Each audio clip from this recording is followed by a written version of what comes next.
My name is Caroline Kohles, and I am the Director of Health and Wellness at the Marlene Meyerson JC Manhattan. And it is my pleasure to welcome you to Broadway's Best for Parkinson's. Tonight, our episode is going to cover navigating medical care with Parkinson's. And we have a great show. This show is supported by a community grant from the Parkinson's Foundation. I want to start by thanking the Parkinson's Foundation, of course, and all our guests for being here tonight and for helping us get the word out about our Parkinson's programming. Anyone living with PD can join our program. And we'll put a link in the chat so that you can find out how to do that. Our guests tonight include Broadway musical director, actor, and author David Loud, who's living with PD, and his dear friend, Tony Award nominee and Emmy Award winning actress Liz Callaway, who will be singing a special duet that David created for this show tonight. Put that together, and I can't wait for you guys to hear that. Also joining us is Dr. Alessandro Di Rocco, Director of Movement Disorders at Northwell Health, and Dr. Rebecca Gilbert, Chief Medical Officer at the American Parkinson's Disease Association, or as it's fondly known, APDA. And we have a pre-recorded interview with Gloria LeBeau, who is the Director of Social Work Services at the Barry and Florence Friedberg JCC in Oceanside, New York. As always, you, our audience, are why we are here. And you're an important part of the show. So at any time, if you have a question, please put it in the chat and I'll make sure and weave it in so that we can get your questions answered. And now on with the show. Please welcome our first guest, Dr. Alessandro Di Rocco. In addition to being the System Director of Neurology, Parkinson's and Movement Disorders at Northwell Health, Alex, as he prefers to be called, is the professor of neurology at the Zucker School of Medicine at Hofstra's Northwell. And he's the medical director of the Northwell Edmund J. Safra Parkinson's Wellness Program here at the JCC in Manhattan. And we've been working together for 15 years. Alex, welcome, welcome, welcome. Thank you, Caroline. It's such a pleasure, as always, to be here today. And especially today, as I think we'll discuss really as a community from a different angle on how to get the best out of a very imperfect healthcare system when facing such a difficult sort of life challenge and health challenge. And I'm delighted to be discussing with our colleagues, with David Loud, Rebecca Gilbert, and Liz Callaway, and of course with the community. Well, absolutely. And in fact, let's bring your beloved colleague and a dear friend to the program, Dr. Gilbert, on and have her. She is a friend, of course, as I mentioned, and a colleague and a movement disorder neurologist. Welcome, Rebecca. Thank you for being here tonight. Oh, it's a pleasure to be here. Thank you for having me. And now let's bring on David. Hey, David, are you there? Welcome back. Nice to have you here. Alex, let's start with you. As a movement disorder specialist, can you kind of give us the context of the current challenges in a post-COVID world that the medical profession is really experiencing and how that's impacting people living with PD right now? Well, COVID probably is just highlighting some of the problems that existed before. So the Parkinson's disease is one of the neurological disorders that actually can be effectively managed with proper treatment for many, many years. And good treatment can make a huge difference. So if a person is treated well and the treatment is very complex, as I'm sure the participants in this room, in this audience know. And the need for constant update and changes of the treatment as the disease progresses is really important. Now, one of the challenges that only a few people, minority people, I shouldn't say few, but minority people get that kind of expert management and treatment in this country. And less than half of the people with Parkinson's disease ever see a neurologist or see a neurologist less than once a year during the course of their disease. This is it's an indirect indication, but I think it's a strong indication of the fact that there is so much work that needs to be done and optimized. Some of the sort of general statistics about Parkinson are also significant in that there has been a big debate within the Parkinson community on some of the new data that shows that the number of cases of Parkinson's disease are rapidly growing. So there are probably 50% more new cases per year that there were just a decade ago, 15 years ago. And there may be a number of reasons why this be happening. And this is in a healthcare landscape where the access to care is remains difficult for a lot of people, and the number of specialists is actually decreasing, not increasing, despite the fact that there are more and more people with the disease. So there are challenges. There are ways in which we collectively have to think of how to optimize and make the best out of this healthcare environment, which is not easy to navigate. Rebecca, as the Chief Scientific Officer of the APDA, you're familiar with this and you write about it quite a lot. Why do you think there's this increase in Parkinson's, and what about the state of care of this decrease in neurologists? Right. It's a difficult challenge. Well, the first thing to note is that the population in general is aging. And although Parkinson's disease can certainly be diagnosed in the young onset population, which is defined as less than 50, it still is the case that most people with it is a disease of aging, and most people with Parkinson's get the condition as they get older, and the numbers increase with aging. So as the population ages, we're going to have more people with Parkinson's. So that's number one. And number two, there's data that's been accumulating that various environmental factors may play a role, and these are factors that maybe we haven't considered properly over the years. Different pesticides, for example, have been getting more attention. Air particulate is now getting some attention. So we're moving to a more and more industrialized world, and there's lots of things that we interact with in the environment that may have an impact. There's a lot of research to be done to really sort all that out, but that certainly could be playing a role as well. So I think it's really complex, and a lot more needs to be understood to get to the bottom of it. Alex, can you talk about this? Pre-COVID, my understanding is that people with Parkinson's disease who received medical care had a life expectancy only 1 year less than someone without PD, but it highlights the importance of seeking care and the impact that it can have on someone's life. How has COVID impacted this situation that we're currently looking at? Yeah, maybe just as a little correction. Already in pre-COVID data showed that actually life expectancy for people with Parkinson's disease was decreasing rather than increasing, as we would expect. As we, in general, we think of progress and improvement of our ability to treat the disease. Now, COVID, the effect of COVID are really not understood completely yet. There was an obvious correlation between COVID and which was especially hard for people who had any underlying disease, especially neurological disease, and probably Parkinson was especially significant. So there are a number of sort of studies during the really the more severe phase of the pandemics has shown that people with Parkinson were having sort of a dual effect. So probably the ability to sort of survive the disease was diminished in the more severe cases, and that there was an impact of COVID on the disease itself. So people may have survived or past the acute phase of the illness, but there was some kind of consequence, some worsening.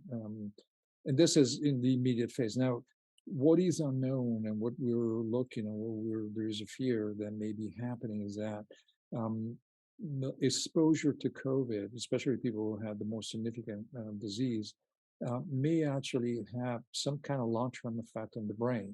Some of that is public discussion, the long COVID and the brain fog that a lot of people have. but more specifically for Parkinson, it will be some effect directly on the same target cells affected by Parkinson, the dopamine cells.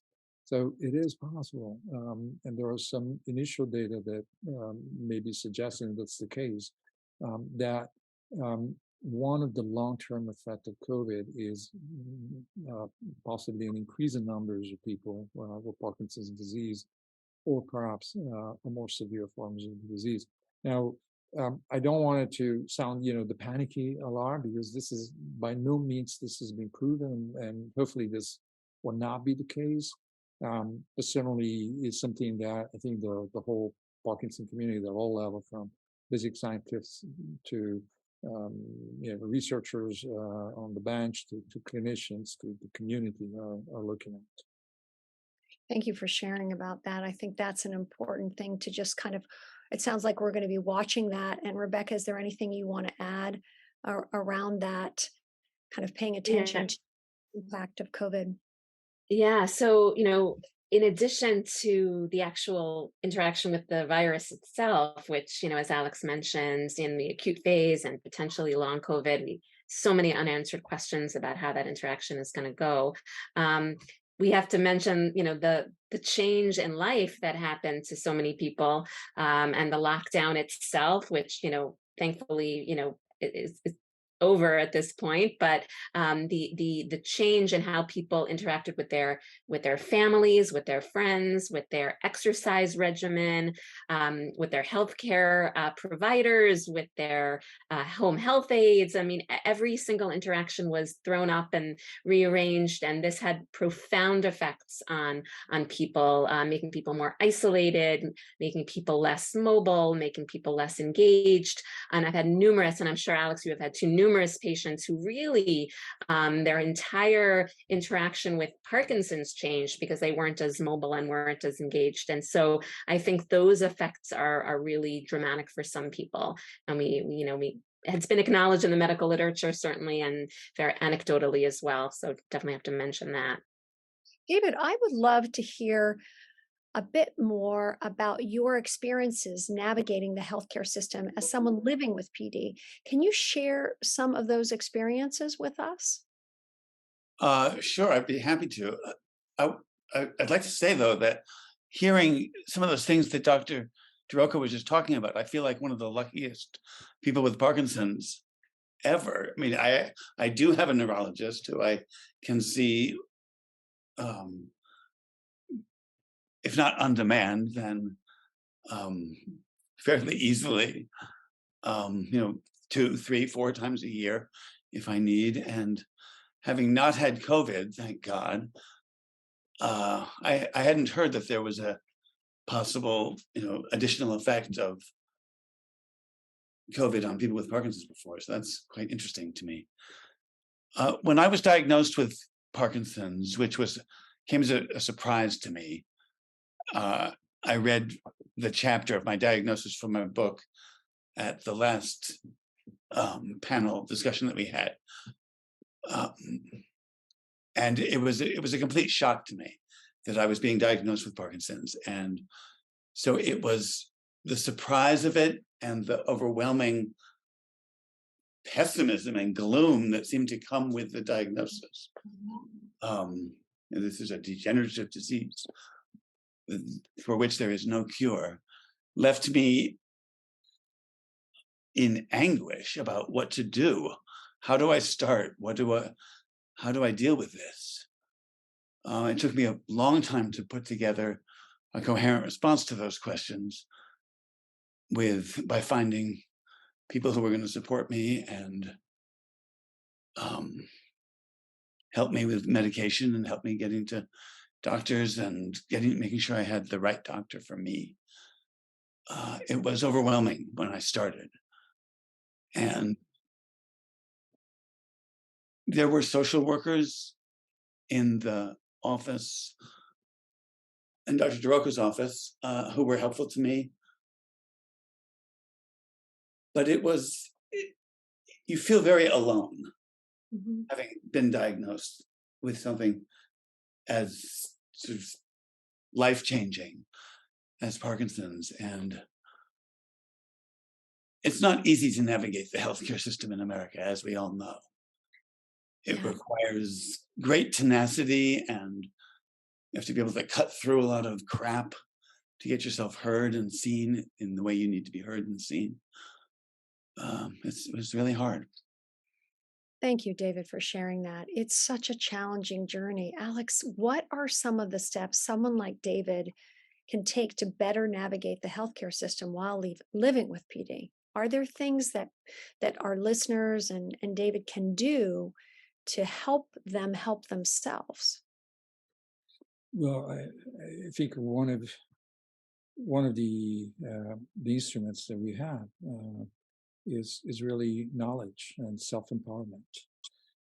I think that in the transformation of society, while I think we all believe that healthcare has become a more difficult environment to navigate, there's so many more sort of obstacles to access and delivery. But there is one great revolution is the fact that there is now access to knowledge. There is a way to sort of become more more aware of kind of the not only of the elements of the disease, but of the resources and the way to sort of gather that. Now, again, not everybody has the ability to do so. Not everybody is fortunate to live near JCC or to have access to web resources in an easy way. Or sometimes you can have access to the web resources, but not to the actual real health resources. But I think that this is one of the most important things, and this is especially important also in sort of understanding that how to perhaps think and organize your access to healthcare in a way in which the knowing that the resources are limited and so difficult to obtain, maybe we should rethink the way in which we approach the 20 minutes visits that most doctors now can only offer. And one thing I want to point out is that this is not that the doctors have become so cynical and heartless that they are going to throw you out after 20 minutes. Is that the healthcare system is such, is that the time allocated by this healthcare corporations of different kind is very limited. That the resources that your physician, even if you're lucky enough to have access to a neurologist or a specialist, there is a limited amount of time, limited amount of sort of resources that can be done. So one way to think that is, how can I best utilize my time with my with not only with my neurologist, but with my my primary care, with my nurse practitioner who may help me on other aspects of care, with my therapist and so on, and define sort of a in this sense of I think of self-awareness, of self-empowerment, ways in which those limited resources can be accessed and can be optimized, and you can get the most out of that. It sounds like you're saying the person with Parkinson's kind of needs to put themselves in the center and then assemble a team around them and then use that team wisely. Rebecca, it seems like a lot of the articles that you write are really about filling in those gaps in between neurologist visits. Can you say something about that? That 20 minutes of time is so critical, but to get information, there's a lot to cover. And I remember you talking to me about, when we were preparing for this, about, sometimes what the neurologist has to do is focus on the most important thing that they're seeing. Yeah, I mean, it's true that Parkinson's disease is, David's the expert here, is a whole bunch of different symptoms, motor symptoms and non-motor symptoms, and it's a very potentially varied list and a lot of things to talk about. It's a real shame that healthcare has moved in this direction, that there's such a short amount of time given to a chronic disease like Parkinson's. It kind of makes sense to have 20 minutes if you've sprained your ankle, but to talk about Parkinson's in 20 minutes, it seems a little ridiculous. And the fact that all visits are the same length is even more ridiculous. So, hopefully the processes that have led to that problem will be sorted out, because it doesn't really offer appropriate care to people with such a complex illness. So having said that, if a person is a physician who is facing this challenge of trying to give good care in a really short amount of time, you do tend to focus on the most important symptoms that are really affecting the quality of life the most. So that's where an organization like APDA comes in, where people ask me questions. There's an Ask the Doctor function on our website, and what I try to do is provide a lot of different information on all sorts of symptoms. So somebody may not even be aware that their constipation is related to their Parkinson's, but may find that information on a website like ours. So there's definitely a lot of information to be had out there. A person with Parkinson's who's seeking information they may not be getting from their doctor really does have to make sure that the websites that they're going to are offering good information. There's a lot of stuff out there that may not be vetted properly. So you do have to be aware of that. There are a lot of great websites. I think our website's great, but there are many others. And so getting information from those type of sources can be really valuable too. Yeah, David, you talk about this seems to me there's a key here about being honest and being honest with your doctor.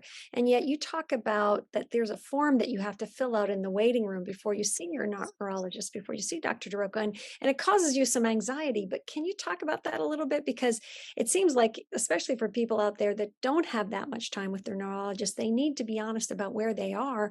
But at the same time, maybe they don't want to admit where they are. There's that, Alex, you've talked to it about this before, about wanting to look good for your neurologist, right? I am guilty of that. I want nothing more than to be told, you're doing great. You're the best patient we ever had.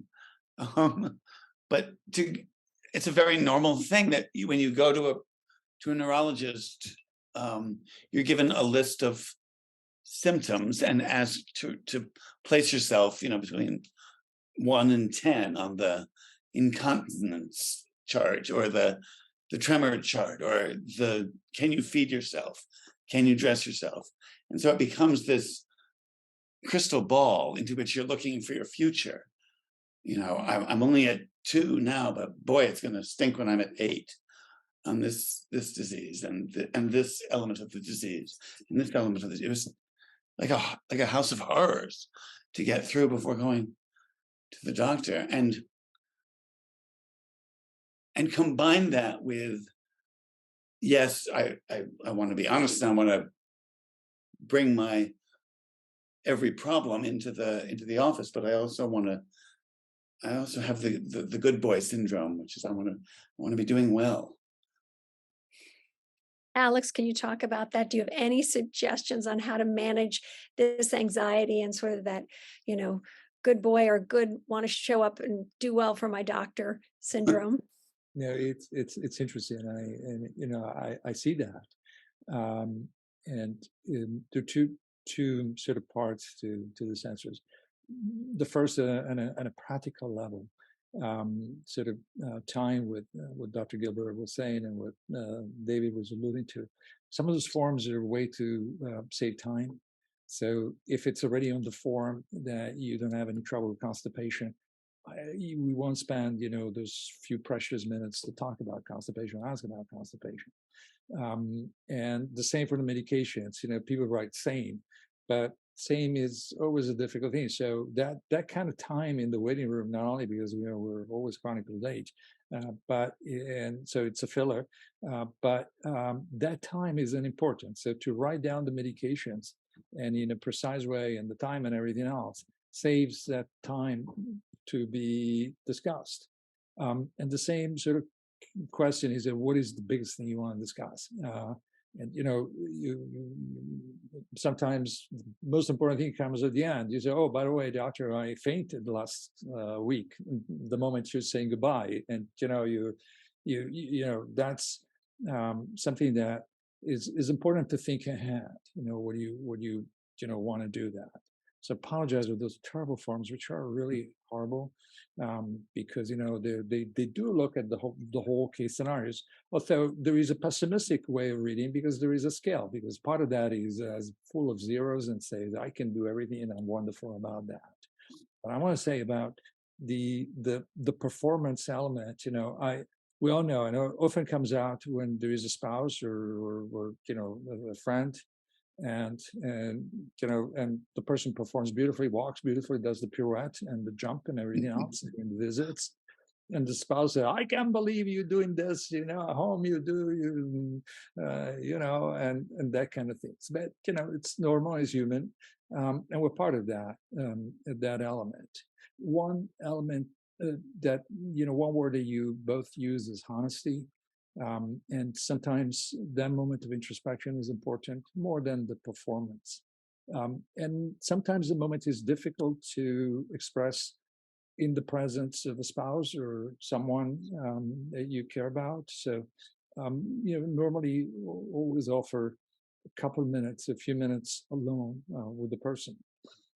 Just not because it may be a secret, but because it may be things that you may want to ask without, worrying your spouse that, something like this may be happening, or because some of the worries are about your spouse, or because you are concerned about how the spouse is reacting to your own disease, which may be fitting into your depression and maybe into your worries for the future, anxieties, and so on. But honesty is the key. And again, the provider is not there to judge. Is there to be an ally, and the loyalty. This is another important thing, because the relationship is with the person, not with the spouse. Even though sometimes the spouse take over and the answer say, "How do you feel?" and the spouse said, "He's feeling well," or "He's terrible," and you have to filter that out. So another advice I'm going to give: talk to your spouse before coming to the office, and tell them to be quiet, and just tell them that we will hear. It's important. The spouse and the caregivers, it's very important. The feedback of someone who observes and says and so on, and we value that. But not to answer on behalf of the person sometimes is very helpful. We had a question in the chat, Rebecca. I wonder if you can answer it. It's wondering about how support folks can help a loved one with PD navigate the medical system. And Dr. Di Rocco, Alex, you were talking about that just now, and you're saying that it's a very short amount of time in there, and that there needs to be a moment for the person with Parkinson's, maybe even just by their doctor. And yet we also hear from the social workers, bring somebody with you. So Rebecca, talk a little bit about that. I think the important thing is to have that conversation beforehand, because different people, in my experience, different people with Parkinson's have different sort of baseline personalities. We have the optimists and the pessimists. The optimists will come in like David and say, everything's fantastic. So you need that partner to say, well, not really that fantastic, and to really bring that that level of realism into the conversation. Because if you have those 20 minutes and then you actually didn't convey what the problem was, well, that's a shame. So having the partner there to sort of be real, it can be very helpful. The flip side is the case too, because you have people who are like, oh, everything's horrible. And then you need the partner to be like, well, actually, we went to a wedding last week and you danced with the bride and, you were pretty good. So, bringing that element in as well. So I think just talking beforehand, so you're not sort of talking at odds at each other. There is the voice of the person with Parkinson's as well, but sort of getting on the same page so that, you get a really true picture of what's going on. That's what I would say.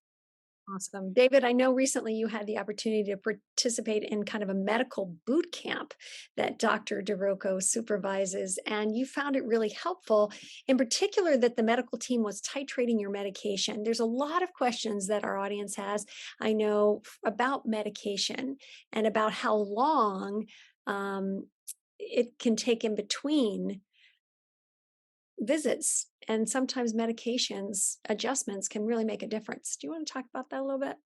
Well, that was revelatory for me to be able to talk every day with my neurologists about how it had gone yesterday.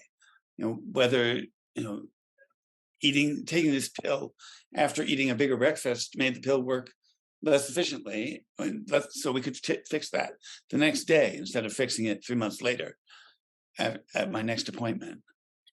It was amazing to have all of that knowledge and attention focused so closely on the little gradations of diet and pills that affect me every single day. Every day is a chemistry experiment of getting not eating too much, taking the pills at the right time, hoping that they work as they're supposed to work, and trying not to mess it up during the day. Yeah. Alice, can you talk about that program? It's an amazing program, and it seems like it's helped people post-COVID as well. And what about the whole medication thing? And how do you know when sometimes I've seen people just kind of accept how they're feeling and not bring it up? And there are some things that medication changes can help with, correct? That's correct. And starting with the program, this is a program that we developed at Northwell Health. Is at Glencoe Hospital, which is a wonderful community hospital, but is the rehabilitation hospital for the Northwell Health. And is a program specifically designed for people with Parkinson's disease. So people who come to the program are people who have some struggle. Obviously people who are needed to have medication adjustments, or whose balance may not be perfect, or there may be challenges in life that requires the kind of attention that you just cannot provide in this sort of not only short visits, but these visits that are at a long interval. So a lot of time, especially when there is a need to make some really more tight adjustments, which is often the case, especially as the disease progresses and the response to the medication changes.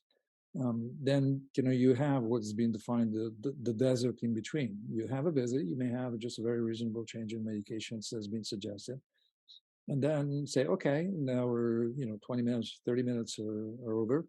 See you in 4 months, and then who knows what's going to happen in this 4 months. Medication may or may not work. The adjustment may not be the right one. There may be complication side effects, or sure, there is the phone in between. But that kind of elements of sort of monitoring and delivering is difficult. The same after surgery. So we're using the program also now to bring people who just had deep brain stimulation surgery.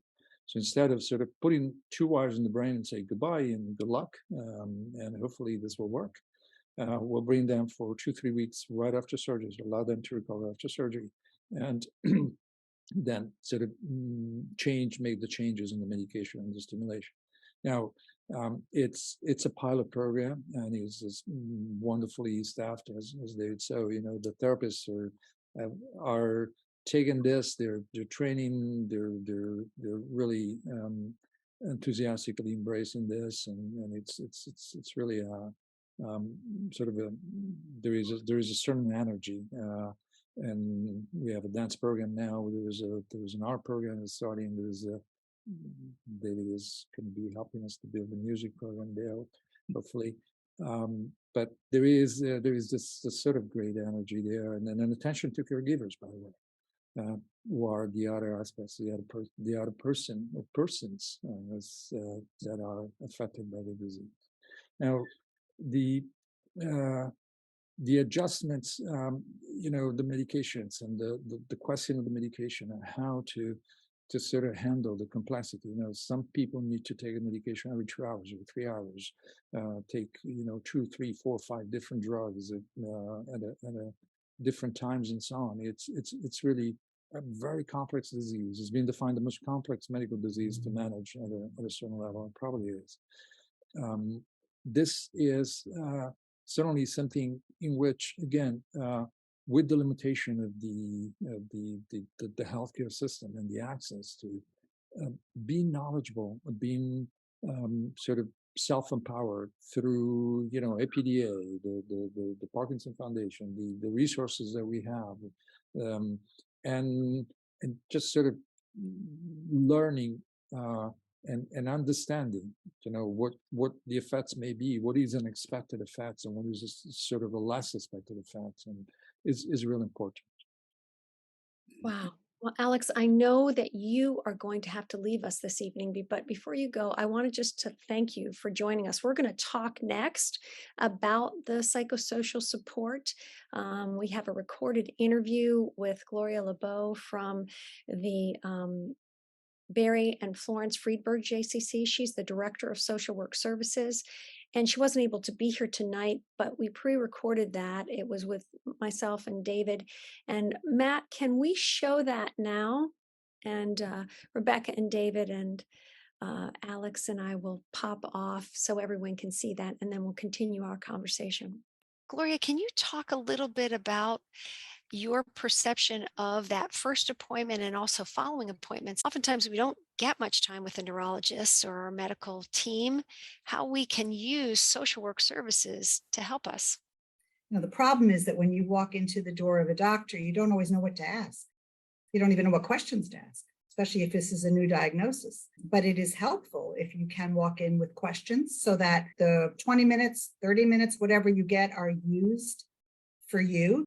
Having someone with you, because we all go blank when we're with doctors, we get a little overwhelmed. So having someone accompany you, and it doesn't necessarily have to be your partner or your spouse. Sometimes they're not always the best person, but just somebody who can go with you, who can also listen to what the doctor tells you.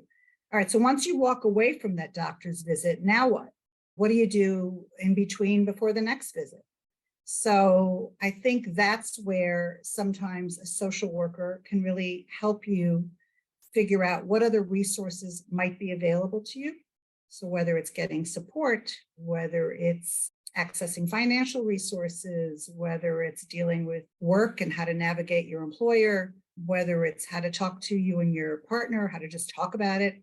David, when you first went to your appointment, you didn't really know what to ask, did you? You just knew that something was wrong. I had no idea what I was getting into. So I had no questions ready for the doctor. And of course, I find that when I do have questions ready for the doctor, I forget to ask them because so in the moment of his agenda, I mean, any doctor's agenda is to sort of get the information out of you. And sometimes I forget to get the information out of him that I need. That's an important point. Gloria, do you find that that's typical? I think whether we like it or not, doctors, first of all, the diagnosis is intimidating and doctors are intimidating. And so we don't know what to ask. And even if we do, we forget.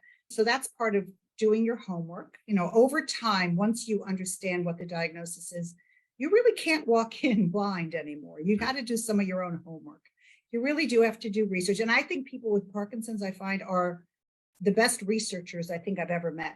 They are so skilled at finding out all the resources, all the information. It's really important to do that, to really find out what's out there so that when you go to your doctor, you feel armed. One thing that I would have loved help on when I was diagnosed was finding support groups for people in my condition, which was young onset Parkinson's. I would have loved to have been hooked up with other people in the area who had that. And I couldn't ever sort of make that work for myself. Maybe seeing a social worker would have helped. Absolutely. That is something we do best. I think what social workers are best at is linking people to resources.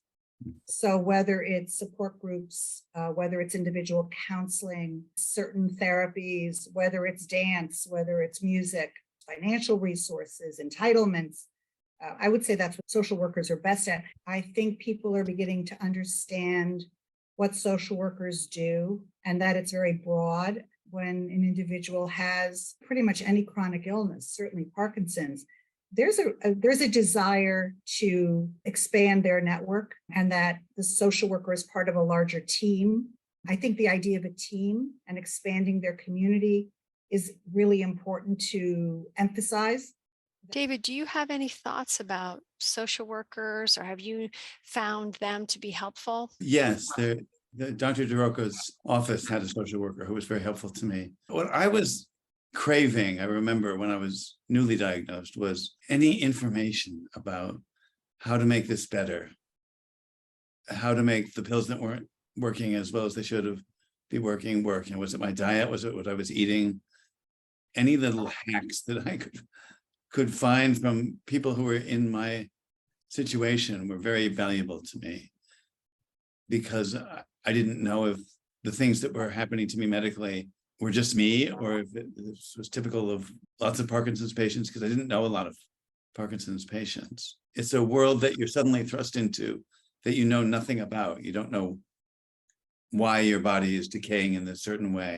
So, Gloria, do you find that the first 3 months when somebody's diagnosed are really critical in terms of just making sure that they don't think that this is kind of a death sentence? I think the first 3 months are the beginning, but I don't necessarily, in the strangest way, think they are the most important time. Actually, I think the time that's the most important is probably a year or two later, because generally speaking, people do pretty well at the beginning. And I think it's when they're starting to not do as well, where they really need assistance with maintaining a positive attitude, with talking to other people, as David said, and getting information about why this pill doesn't work, why this doesn't work. Maybe now I need to add a boxing routine that I didn't need before because I was still working and I was exercising just generally, but I didn't need that. Or maybe now I need to tweak my medication in a different way, but I don't know what to ask for. Or maybe I'm having a few cognitive issues that are just beginning and I'm scared to death. I think that's exactly right. I'm 16 years in now. I still feel like there are mysteries and times that I don't do everything that I should be doing, sort of fall behind in my self-care, where I need help. It's just occasionally it's so overwhelming. I wondered, Gloria, if you can talk about that, the pressure that people with PD feel to do everything they can, exercise and eat right, or else it's their fault if they're progressing. Does that Oh, come yeah. up at all? Oh, yeah, I think it happens a lot. And because there is a lot, doctors are telling you, you all got to have exercise, you got to eat right, you have to socialize, you have to make sure that you're living a good life. When you're not feeling well, or you're getting up in the morning and life's tough, and just because you have Parkinson's doesn't mean you're not dealing with just everyday stuff that we all deal with. Things at work, getting older, just things that also are part of life that we have to deal with. And you compound that with chronic illness, that there's a lot of pressure. I think they need the reassurance and the comfort of just recognizing that they need to be kind to themselves, take a nap, live a good quality life when you can. When you can't, forgive yourself. And sometimes our own people in our lives are not telling us this, because you have to remember the people we live with, whether it's partners, children, are struggling themselves. And so it's hard for them to see whatever's going on with us. So they're not saying, take it easy today. It's okay. They want you to do everything because they want you to be better. So you have to learn that idea of some self-compassion, some forgiveness for yourself. I have dear friends who think they're doing me a favor by always telling me that I must exercise more. I just want to kill them sometimes. Any thoughts on that, Gloria? Don't. I'd say don't. I think people think they're doing us a favor by pressuring us. And I think sometimes we need to advocate for ourselves and be assertive in a kind, gentle way and say to people, I'm doing the best I can. On the other hand, I do need a shove sometimes to get off my butt. That's a very difficult line to expect a partner to walk. At the Freeburg JCC, we do a lot of caregiver support for that reason, because I think they feel this pressure also and feel the pressure to kick you in the butt sometimes, and because they're afraid to watch you deteriorate or not be your best person. And sometimes they need support, but they also need the guidance to sometimes step back. It sounds like managing anxiety and fear is an important part of support, because people are coming from a caring place, but they're also afraid, and bringing fear into something, it heightens the anxiety. Social workers are really great at helping people find some tools so that they can mitigate some of that anxiety. That's really important. Same as with caregivers. So yeah, mitigating the anxiety, that's normal. The more anxious we are, the worse we may feel. So it really is important to find some, mechanisms, a little Nia from the Manhattan JCC, a little meditation, a little yoga, right? A little boxing, all of those things, a little communication, talking about it, all of it will help with the anxiety. Thank you so much for spending time with us and for giving us some insight about the depth, right, David, of the broad ways that social work and a social worker can help. It feels to me like when we have an action plan, we can have hope. And it seems like working with a social worker can help us get into an action plan when we're stuck. It was very enlightening to hear you talk from both perspectives, the perspective of the care partner and the person with Parkinson's. Well, thank you for having me here. What an insightful interview. I wanted to bring back Rebecca and David because when I told Rebecca that David was a Broadway musical director, she got really excited about that and wanted to ask him some questions. So I'm going to let you do that now.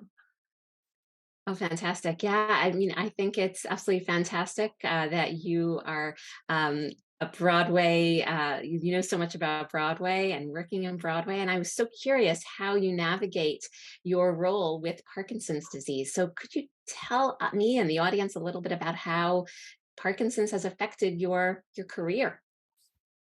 Well, that's a very full question to answer, but my first reaction to being diagnosed was to try to hide my condition. And when that became impossible to do, I had to acknowledge that I had this disease and tell my collaborators and friends in the business that I was struggling with this. And I had to figure out another way for me to be in the business. Conducting a show 8 times a week is a highly physical marathon as the conductor of a show. But there are other jobs that I found for myself on Broadway, arranging as opposed to conducting, or supervising as opposed to being on the podium 8 times a week. And I continued sort of doing that for a bit, and then I transitioned into teaching. I helped found a musical theater program at the Manhattan School of Music, which we're in our 6th year now, and is really thriving. And to my great joy, I love teaching as much as I loved being a music director. So I'm still in the same profession, but I found different ways to do it that work with my limitations now. That is incredibly inspiring. I learned during preparing for this that you're currently working on an upcoming Broadway musical, New York, New York, and you're writing the vocal arrangements for that. Could you just elaborate on what a musical director is? What is vocal arrangements, so that audience members who may not know has a little bit more insight? Well, the music director for a Broadway show is responsible for everything musical that happens on stage. It is my job to realize the composer's vision for what the score is going to sound like, make sure that the cast can do what is required by the score, make sure the instrumentalists are playing in the right style, and you have to have your fingers in a lot of pies. You have to make sure the music is right for the choreographer. You have to make sure the music is right for the director, who wants underscoring here and a bigger ending there. It's a very collaborative process. As the vocal arranger for New York, New York, which is the Broadway show that I'm in rehearsals for now, I have a smaller job, but it's still a fairly important one, I think. As the vocal arranger for the show, whenever there's harmony, whenever the chorus is singing or a group of people are singing and there's harmony, I'm the one who works that out with the composer, with John Kander, figuring out exactly what the singers are going to sing to make that beautiful choral sound, or that beautiful gospel sound, or that that intricate duet that where the lovers sound so good together for those 8 bars of music. That's me. That's amazing. Thank you for that behind the scenes understanding. Speaking of Caroline is back with us. amazing, yeah, yeah. Speaking of amazing, we have a dear friend of yours that you actually, for this show, created and arranged a musical arrangement for her to sing. Rebecca, you got a chance to meet Liz backstage, but I'm going to bring her on now. And thank you so much. Don't go away because we might have a question from the audience for you. But thank you for joining us. And Liz, Hello. it's great that you're here because we're talking about work and the work that you guys do together. Let me just introduce you to everyone so that again, we talked a little bit about you, but you guys are longtime friends. You met on your first Broadway show, and how many years ago was that? Oh, wow. What was it? 40? It's 42 years. It's That's so good. unbelievable to me. Unbelievable to me. But David was, Wow. you know, it's incredible how you can meet someone at the beginning of your career or when you're a kid. We were kids, Yes. teenagers still, and to be such close friends all these years later is just one of my great joys, really, truly. It's one of the great gifts of the business is the friends that you meet at a show and that you then carry with you for the rest of your life. Well, and you guys have been so successful. I mean, Liz, you're a Tony Award nominee and an Emmy Award winning singer and actress. And David, you as well, you have done so much. Really, your careers have spanned such a long time and very acclaimed. Can you I think we have a surprise for you. There's actually a picture that we have. Matt, can you show this? The Oh, Look of Love. That's a we show were that is younger often not in my resume. Okay. so Right. this- That was from a Broadway show called The Look of Love that David did. There was a review of the music of Burt Bacharach and Hal David. Fantastic score. David conducted and did the arrangements that were magnificent. It was not one of my longest running Broadway shows, nor was Merrily We Roll Along, our first show together, written, of course. You're by the pretty much cursed when it Time. comes to Broadway runs. Yes, and maybe that's why we're such good. Sometimes your closest friendships come out of shows that are the least successful. Yes. You bond with people. I know that's true for me. Some of my closest friends come from some of the more challenging work experiences. It's But- the co-humiliation, I think. It can really cement a friendship. But, you know, Oh I my d- but like with that show in particular, that was, you know, we were talking, you know, Rebecca was asking David what he did and what the vocal arrangements that he does are incredibly complex and beautiful, and honestly, having Parkinson's has done nothing to diminish your beautiful work. We've worked together many times and recently, and you have such a gift, and that's one of the things I'm so proud of and so happy for you, that despite your challenges, you're creating such art. And I'm happy when I get to be a part of it. Well, the secret to vocal arranging is hiring artists like Liz, who no matter what you write, she's going to make it sound good. When we Aha, did The you Look heard of it Love, here.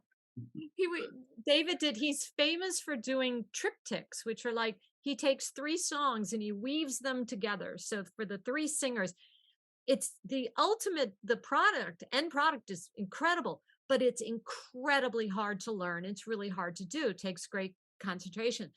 And sometimes he makes us hold long notes. So for opening night of Look of Love, I give you an oxygen mask. Yes. From an airplane. Yes. I'm on one of my flights. A man said, "Excuse me, I need an oxygen mask for a opening night present for my dear friend. So I love that. I have never received an oxygen mask for a present. That's quite humorous. I think that's great. I Liz, got but the message. yes, you got the message. Yeah, Yes. it's like, thanks a lot for making me hold this note. Exactly. We're going to get a chance to hear this arrangement and see you guys kind of together and how you work and hear David play. But Liz, let's go back a little bit. When you first heard that David was diagnosed with PD, what was did you know anything about Parkinson's as a friend? What did you think at that moment? You know, I actually don't think I knew anyone closely who had Parkinson's. And I remember I had David does these workshops for teachers who come to New York. And I remember I sang a couple of examples, and afterwards we had lunch and he told me the news. And I don't think if I knew anything was off with you physically, but I knew there was something weighing on you. And I think that my heart broke that you were afraid to tell everyone, which I completely understand.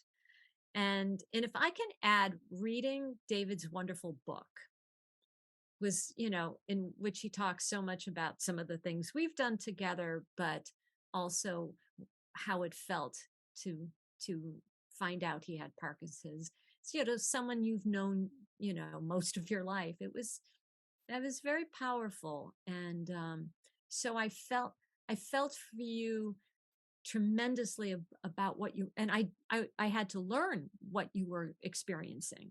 And this has been really eye-opening, listening to the conversations tonight about Parkinson's and medicines and not wanting your friends to tell you to exercise and what do you need, but what can we do to help? Sometimes you feel you don't know what to say. You don't know.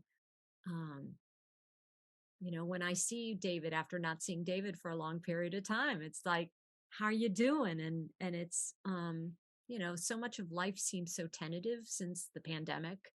And so I was, heartbroken for David for a number of reasons, but David has so many friends and the support of people. Everyone loves David. Everyone is, I think you were afraid you weren't going to be able to work again. Everyone wants you to do their shows. You're the best, not just talent, but as a human being. And we did a Richard Maltby David Shire show. I don't know, it was like 5 years ago for American Songbook at Lincoln Center, and David did the arrangements. And he played both concerts, and I was astounded. I didn't know if you would be able to still play piano, and you can, and you do it beautifully. And so I'm just so proud of you, and so proud of you for writing your book. I urge everyone, especially people who want to know about the business.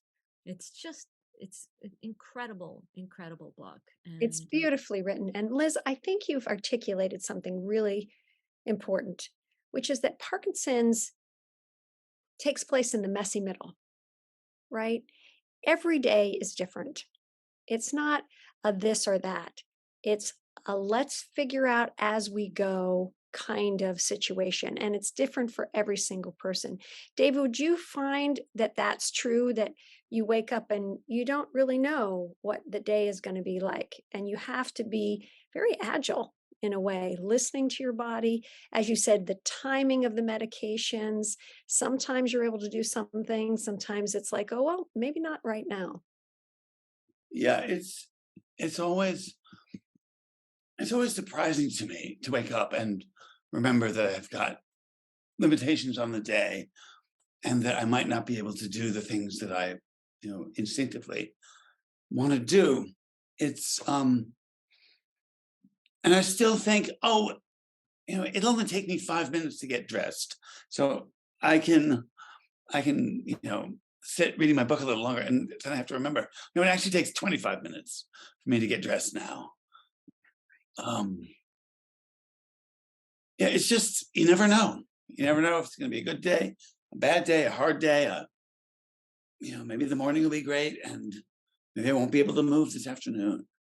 Right. As Gloria said, LeBeau, whether you have Parkinson's or not, you're dealing with everyday life stuff, and sometimes that is tough. But what I liked what you guys did, and I love, of course, if you have anything final to say, but I'd love to end the show tonight with this amazing arrangement that you created and that you guys put together. Any final thoughts before we go? Well, it's 2 songs, one by Stephen Sondheim and one by Oscar Hammerstein, the second, who was Steve's mentor. And it's a song that he wrote with his collaborator, Richard Rogers. So these 2 songs. And this is, I went over to David's apartment yesterday, and we decided, let's shoot us doing it together. I mean, it was a joy. Always a joy to sing with you. Enjoy, everyone. And thank you, Liz, for being on the show. My pleasure.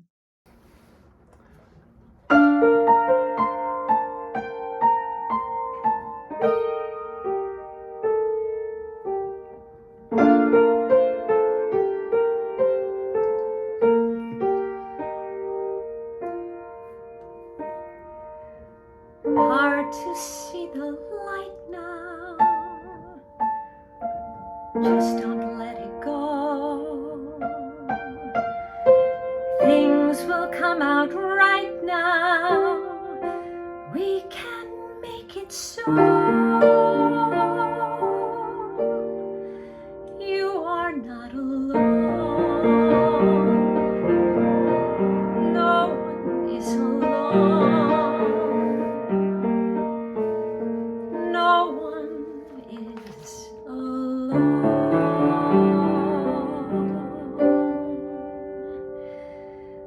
When you walk through a storm, hold your head up high, and don't be afraid of the dark.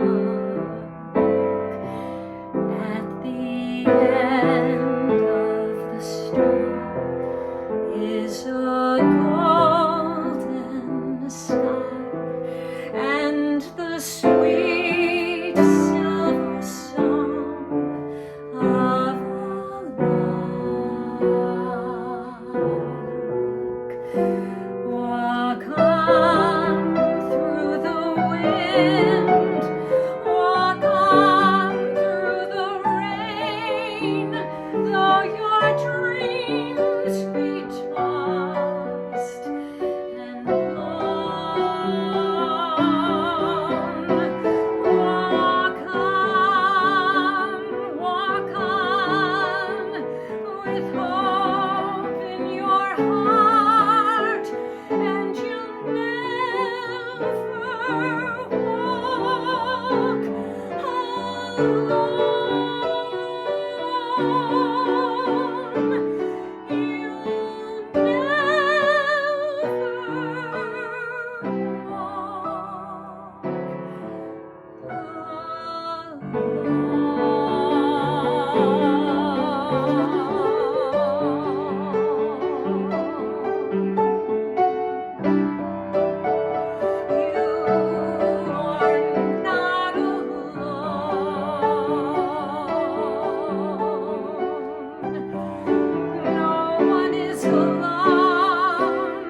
You'll never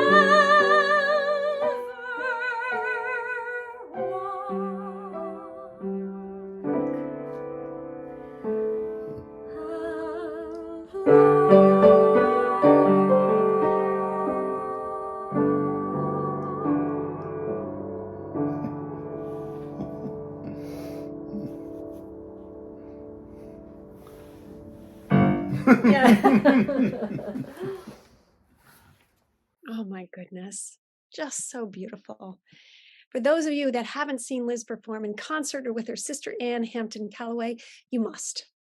We'll put a link in the chat to Liz's website where you can find out more about her upcoming performances. Oh, just so beautiful.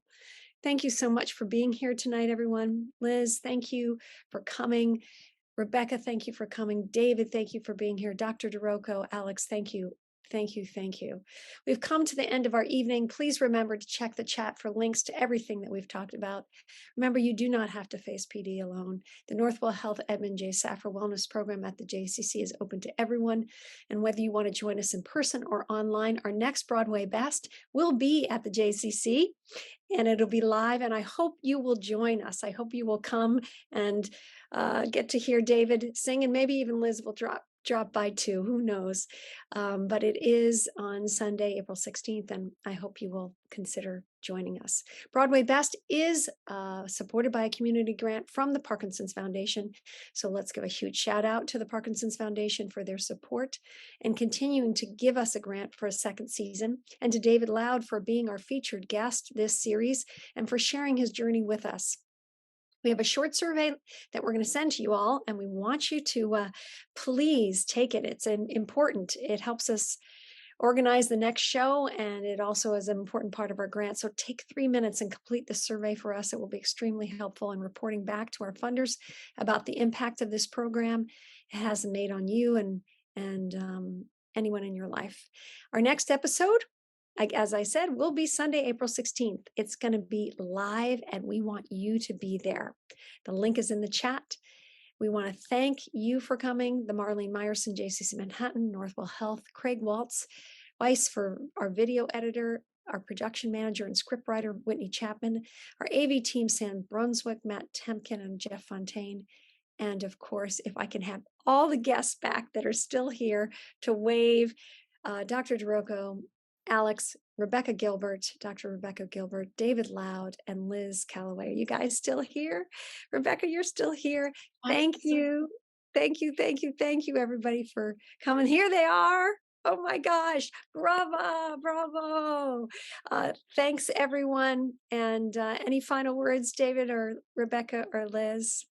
David, why don't you go first? No, I'm just so grateful to Liz for coming over and sharing that song with me. That was such a delicious moment, and seeing it again, maybe even happier. Awesome. And a great treat for me. So thank you so much. Yeah. And Liz, any final words? We hope we see you again. Oh, maybe unmute. There we go. I hope to be a part of this again. It was just a really special evening, and I'm just very moved by it all. So thank you for having me. David, thank you for inviting me. Absolutely. All right, everyone. Have a good night. We kept you a little bit over, but we wanted to give you a special treat. And we'll see you next time. Take care. Bye.